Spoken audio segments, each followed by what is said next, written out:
coming down. The flags are up. Who's gonna be number one? Who's gonna take out the cup? Who'll it be? Who'll be the kings? It's a once in a lifetime chance. Who'll rule the world? Gotta see who'll rule the world. Abdullah नकी और मेरे साथ join करेंगे आज cricket expert Saeed Ali नकी। आज हम बात करेंगे पाकिस्तान ने जो सेकंड ओडीआई खेला न्यूजीलैंड में नेपियर में, उसके बारे में, पाकिस्तान की टीम सिलेक्शन, पाकिस्तान की बॉलिंग परफॉर्मेंस, पाकिस्तान की जो नाकिस परफॉर्मेंस रही है पूरे दौरे में, और पाकिस्तान का फ्यूचर वर्ल्ड कप में क्या होगा। तो स्टार्ट फ्रॉम यू अली भाई। अस्सलाम वालेकुम। Start from Pakistani bowling performance, जो हमारा इस वक्त जो लास्ट मैच में सबसे बड़ी प्रॉब्लम रही है पाकिस्तान के मैच में, वो है बॉलिंग। नहीं, मैं पहले डिस्कस करना चाहूंगा आपसे पाकिस्तान की टीम सिलेक्शन। क्या पाकिस्तान, हम पहला मैच हारे, हमने डिस्कस भी किया कि पाकिस्तान चेंजेस करेगा, बट पाकिस्तान की टीम में कोई चेंजेस नहीं देखी गई। सेम टीम खिला ली जैसे कि हमने बहुत अच्छी परफॉर्मेंस दी हो। मसला यही है कि मैं ये समझता था कि पाकिस्तान ये जो 2 मैच है इसको एज अ वर्ल्ड कप की तैयारी के लिए यूज करेगा और तमाम खिलाड़ियों को यूज करेगा और चेंजेस करेगा और सबको चांस देगा, पता चले कि भाई किसमें क्या स्ट्रेंथ है और क्या कॉम्बिनेशन हम बना सकते हैं।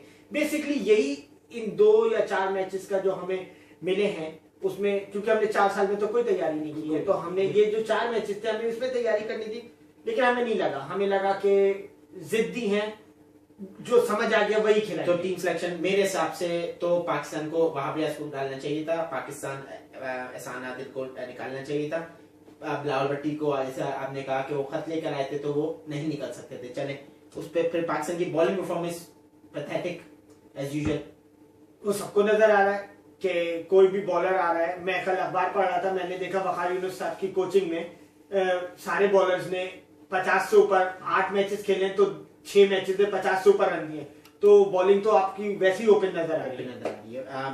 फिर हमने देखा कि मिसबाउल हक ने यूनुस खान को ट्राई किया है, अहमद शहजाद को ट्राई किया, हारिस सुहेल जो बहुत अच्छी बॉलिंग करा रहे थे, क्या कहते हैं आपका यूएई में, वो इतने यूजफुल साबित नहीं हो रहे। तो आपको क्या लगता है as a fifth bowler Pakistani इन 3 पर रिलाई कर सकता है या अब मिसबा को भी कूदना पड़ेगा as a fifth bowler? Combination तो कुछ नजर नहीं आ रहा है। पाकिस्तान का जो एक टीम बैलेंस होता है, बैलेंस बिल्कुल आउट है। आपके पास क्वालिटी स्पिनर रहे हैं, ना आपके पास क्वालिटी फिफ्थ बॉलर रहा है। क्वालिटी इस सेंस में कह रहा हूं कि कम से कम आप 10 ओवर के काबिल बॉलर हो, 8 ओवर के काबिल बॉलर हो, आपके पास ना बैट्समैन, कॉम्बिनेशन इज बिल्कुल ही तितर बितर है बेसिकली। बिलावल भट्टी और एहसान आदिल को आप क्या देखते हैं कि एज अ वो जो पाकिस्तान के मेन स्ट्रीम बॉलर हैं वो हो सकते, क्योंकि मुझे तो पर्सनली बिलावल भट्टी और एहसान आदिल के अंदर ऐसा कुछ नहीं दिखा सिवाय बिल्कुल यूजलेस है पाकिस्तान के लिए। बिलावल भट्टी और एहसान आदिल, देखिए एहसान आदिल का तो हमें समझ ही नहीं आया वो किस तरीके से टीम में अचानक कूद गए। मेरे ख्याल से कोई 8-10 लड़के परफॉर्मेंस बेस या रेगुलर बेसिस पे आ गए हैं, बाकी जो है वो कोटा सिस्टम है।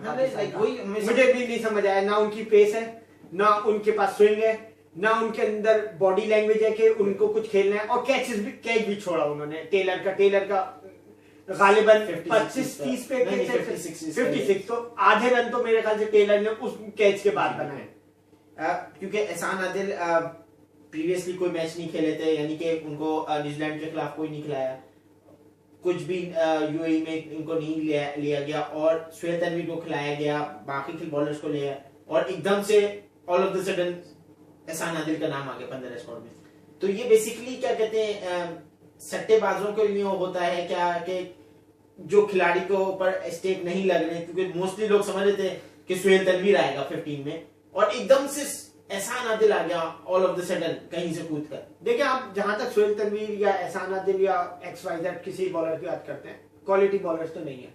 सुहेल तनवीर भी एक ऐसे बॉलर है जिसके ऊपर जब वो मैच खेलेंगे तो हम यहाँ बैठ के फिर उनके ऊपर भी मुगल निजात बकेंगे, उनके साथ अगेंस्ट उनके भी। लेकिन अब हमारे पास मसला ये है कि हम ये देखते हैं कि सब बुरे हैं, अब बुरों में थोड़ा बुरा कौन है, हमें उसको लेना है। तो अब लाजमी बात है एहसान आदिल क्या, तो भाई देखिए आपको सबसे बड़ा मसला ये है कि आपको अगर किसी को लेके जाना है तो उसको खिलाएं, बिल्कुल, और अगर जिसको खिला रहे हैं उसको लेके जाए। हमारा नेक्स्ट पॉइंट है वहाब रियाज और सुहेल खान। जब इन्होंने देखा कि एहसान आदिल अच्छी परफॉर्मेंस नहीं की उन्होंने, तो ये आप क्या कहते हैं, हमारे इरफान जो है वो मेन बॉलर है हमारे, बट उनको रेस्ट देकर आप वहाब रियाज और सुहेल खान को चांस दे सकते थे, क्योंकि पाकिस्तान का मेन टारगेट हमारा ये नहीं है कि पाकिस्तान ये मैच जीते।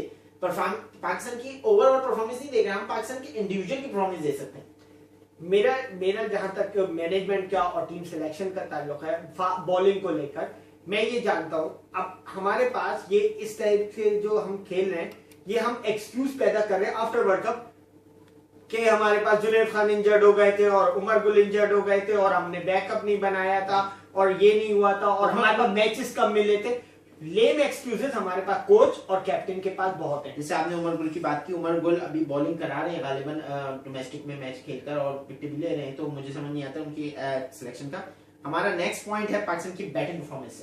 स्टार्ट वेरी गुड, हफीज और अहमद शहजाद ने अच्छा स्टार्ट दिया कि हम एटलीस्ट 300 का चेस कर सकते थे, but after that Ahmed Shehzad out हुए, फिर यूनुस खान का रोल जो है वो मेरे लिए एक बड़ा स्पॉट है कि हम लोगों ने जो बोर्ड ने डिसाइड किया था कि यूनुस खान जाएंगे और एटलीस्ट वो 50 ओवर खेल सकते हैं, बट उनके अंदर कोई रूह आ गई है, वो हार्ड हिटिंग बैट्समैन बन जाते हैं। एक चौका मारने के बाद समझते हैं कि मैं कोई वर्ल्ड रिकॉर्ड एबी की तरह तोड़ दूंगा, एबी डिविलियर्स की तरह, तो मुझे समझ नहीं आया उनका। देखिए पाकिस्तान की बैटिंग का मसला ये है कि पाकिस्तान की बैटिंग जो है एक लाइक चाइना का मटेरियल जो होता है ना, कि आज चला चला नहीं चला नहीं चला, ठीक है। हर बंदा अपने आप के सर्वाइवल नहीं खेलता है, एक दो को छोड़ के बाकी सारे सर्वाइवल नहीं खेलते हैं। कल हफीज ने स्कोर कर दिया, वो वर्ल्ड कप के पाकिस्तान 6 मैचेस तो पक्के खेलने, तो वो तो पक्के हो गए। अब वो 10 बनाए 5 बनाए, वो पूरे मैचेस खेलेंगे, पास हो या ना हो। उनकी बॉलिंग भी एक बड़ा मौमा बन गया पाकिस्तान के लिए, और वो बहुत बड़ा फैक्टर है पाकिस्तान की ये 5-6 बॉलर को लेके हमारे लिए, ठीक है। यूनुस खान समझ नहीं आती, उन्हें सिर्फ इस चक्कर में टीम में रखा हुआ है, उनको 50 ओवर के लिए नहीं रखा, जहां तक मुझे लगता है वो खुदकुशी ना कर ले, सिर्फ इसलिए उन्हें रखा गया है। तो बाकी मिसबाह उनकी टीम है, वो लेके गए। हम चैंपियंस ट्रॉफी में भी ये बात रो चुके थे कि अपनी परफेक्ट टीम लेके गए थे और हम 200 रन तीनों मैचेस में नहीं कर सके। उमर अकमल 104 मैचेस हो चुके, 105 मैचेस हो चुके, is not a youngster anymore, कोई परफॉर्मेंस नहीं है। 2 सेंचुरी है दुनिया में, ऐसे 5-6 नंबर पे आके जो है लोग 7-7 सेंचुरी है उनकी, लेकिन उमर अकमल की 2 सेंचुरी है। और हमारी जैसी बैटिंग लाइन जो शुरू के 2 खिलाड़ी 50 रन के अंदर 30 रन के अंदर आउट हो जाते हैं। मिसबाह 4 चौथे नंबर पे आते हैं, कहते हैं 10 मैं चौथे ओवर में बैटिंग करने आ जाता हूँ, 50 ओवर तक खेलता हूँ, सेंचुरी नहीं कर सकते। नहीं, पाकिस्तान का मेन मसला जो है, पाकिस्तान ने अभी तक दोनों मैच में 50 ओवर नहीं खेले, तो ये भी एक मसला है। मिडिल ऑर्डर, जब हमारा टॉप ऑर्डर चलता है तो हमारा मिडिल ऑर्डर नहीं चलता, जब हमारा टॉप ऑर्डर मोस्टली नहीं चलता है ओपनर्स, तो वो फिर मिडिल ऑर्डर सर्वाइवल के बाद। तो कल के मैच में एटलीस्ट अगर हम जैसे बिल्कुल वाहियात शॉट मारे हैं, उमर अकमल पावर प्ले था, इट डजंट मीन दैट के कोई खिलाड़ी ग्राउंड में नहीं। शाहिद अफरीदी से हम इतनी, क्योंकि शाहिद अफरीदी हमेशा से जराना रहे, हारिस सोहेल यूजलेस शॉट खेला, वही के पावर प्ले समझ रहे थे कि कोई खिलाड़ी नहीं है इस ग्राउंड में, सब उठा देंगे तो छक्का या चौका हो जाएगा, टिप टिप जाती है बॉल। देखिए मसला ये है कि जब आपके पास कोई प्लान ना हो ना, तो ऐसे ही शॉट खेले जाते हैं। जबकि मिसबाह विकेट के ऊपर मौजूद थे, क्या रोल नजर आ रहा है? As a captain, as a leader, कोई रोल नजर नहीं आ रहा। एज अ सीनियर बैट्समैन कोई रोल नजर नहीं आ रहा। खिलाड़ी आ रहे हैं, यूजलेस शॉट खेल रहे हैं, जा रहे हैं। एज अ सीनियर आप पास में देखें या किसी और दूसरे मुल्क में देखें, सीनियर खिलाड़ी का रोल जो होता है वो दूसरे को जूनियर को खिलाना होता है। टीम मैनेजमेंट का रोल होता है मोटिवेट करना। हाँ, कुछ नजर नहीं आ रहा, मतलब as a below them club cricket लगा। आपने बात की कोचेस की, तो मकार यूनुस के बारे में आपका ख्याल है? बड़ा अच्छा, आपने बहुत अच्छा टर्न किया, मुझे पसंद आया मक्कार यूनुस। बिल्कुल मैं आपके को सेकंड करूंगा इस बात पे, वो वाकई मक्कार यूनुस है, क्योंकि माशाल्लाह उनकी खिदमत से, उनकी लीडरशिप से लेकर, उनकी कोचिंग से लेकर हम माशाल्लाह 4था वर्ल्ड कप हारेंगे। जी बिल्कुल, ठीक है। 2003 में फर्स्ट एवर परफॉर्मेंस पाकिस्तान की पहली वर्ल्ड कप में थी 2003 में, वो मक्कार यूनुस साहब के उसमें थी जी। क़यादत में, और उसके बाद 2009-10 का वर्ल्ड कप, और इतना बड़ा जो 2011 कांड हमारा गुजरा है 2010 में, 2011 जो 2010 में जो हमारे उसके मेन सरकना थे, उसके बाद फिर मैच वो फिक्सिंग, और उसके बाद बीमारी का उन्होंने बहाना बीमारी का बनाया। बहाना, और एकदम 2 साल के अंदर वो फिट भी हो गए, जी। और फिर वो कोचिंग के लिए इतने बड़े उसके लिए आ गए, और मुझे लगता है कि मेरे ख्याल से उनकी कोचिंग को कोई लेकर बैकडोर है उनका। शेयर्स भी दिए जाते हैं कि अगर मुझे आप 6 लाख महीना देंगे तो मैं आपको 75,000 महीना आपको पैसे बना के देंगे। इंटरेस्ट दूंगा बोर्ड को।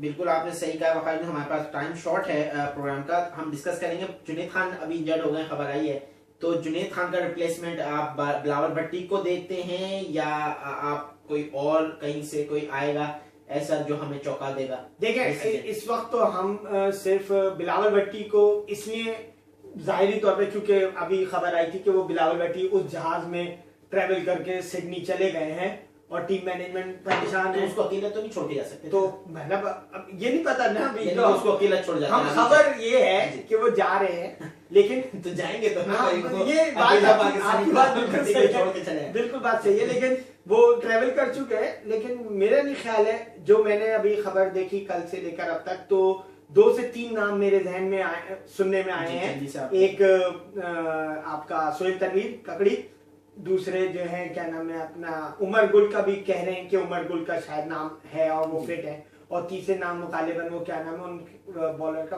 राहत अली जी। उनका नाम, और जबकि वो 30 में भी नहीं है, जी। तो वल्ला आलम।